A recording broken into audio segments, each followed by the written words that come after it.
Hello friends, അപ്പോൾ ഞാനിന്നൊരു അച്ചാറുണ്ടാക്കുന്ന video ആയിട്ടാണ് വന്നിരിക്കുന്നത്. ഇന്ന് ഞാൻ ജോലി കഴിഞ്ഞിട്ട് വന്നപ്പോഴത്തേക്കും ഞങ്ങളുടെ ഹൗസ് കൊണ്ട് കുറച്ച് ഇലിമ്പിക്ക പിള്ളേരെ കൊണ്ട് കൊടുത്തു കേട്ടോ. അപ്പോൾ അത് അച്ചാറുണ്ടാക്കുന്ന വീഡിയോ ആണ്. എണ്ണയൊക്കെ ചൂടാകാൻ വെച്ചിട്ടുണ്ട്. എണ്ണ ചൂടായി കടുകും ഉലുവയൊക്കെ ഇട്ട് കൊടുത്തത് നന്നായിട്ട് പൊട്ടി വരുന്നുണ്ട്.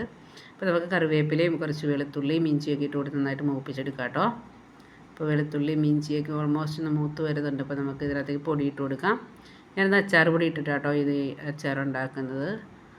അപ്പോൾ അല്ലാത്തപ്പോൾ മുളക് പൊടിയും അല്ലാതെ കായപ്പൊടിയൊക്കെ ഇട്ട് നമുക്ക് ഉണ്ടാക്കാം. പക്ഷേ ഞാൻ ഇന്ന് അച്ചാർ പൊടി ഇട്ടിട്ടാണ് ഉണ്ടാക്കുന്നത്. അപ്പോൾ അച്ചാർ പൊടിയൊക്കെ നന്നായിട്ട് ഇത് ഒന്ന് മൂത്ത് വരണം, നല്ല കളറൊക്കെ ഒന്ന് മാറി വരണം.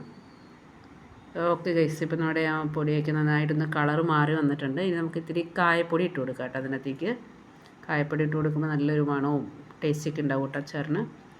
ഓക്കെ, അപ്പോൾ കായപ്പൊടി ഇട്ട് കൊടുത്തിട്ടുണ്ട്. ഇനി നാളെ നമുക്ക് നമ്മുടെ ഇലുമ്പിക്ക ഇതിനകത്തേക്ക് കുറച്ച് ഇട്ട് കൊടുക്കാം കേട്ടോ. ഇലുമ്പിക്ക ഇതിനകത്തിട്ട് നന്നായിട്ട് മിക്സ് ചെയ്ത് നമ്മൾ കുറച്ച് നേരം വെക്കണം. അധിക സമയമൊന്നും എടുക്കില്ല കേട്ടോ. ഇത് കുക്കാവാനായിട്ട് പെട്ടെന്ന് ആക്കാൻ പറ്റുന്നൊരു അച്ചാറാണ്. കാരണം ഇലുമ്പിക്കയ്ക്ക് അത്ര വേവൊന്നുമില്ല.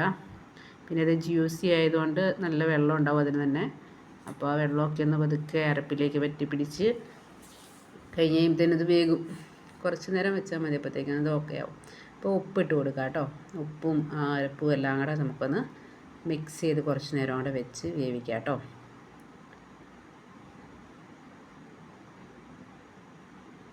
ഓക്കെ, ഇത് നന്നായിട്ടൊന്ന് പൊടിയൊക്കെ നന്നായിട്ട് അതിലേക്ക് ചേരണം.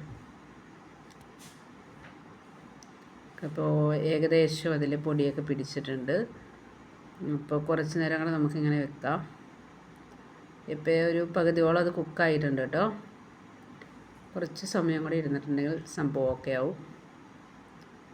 അപ്പോൾ റെഡി ആയിക്കൊണ്ടേയിരിക്കുന്നു.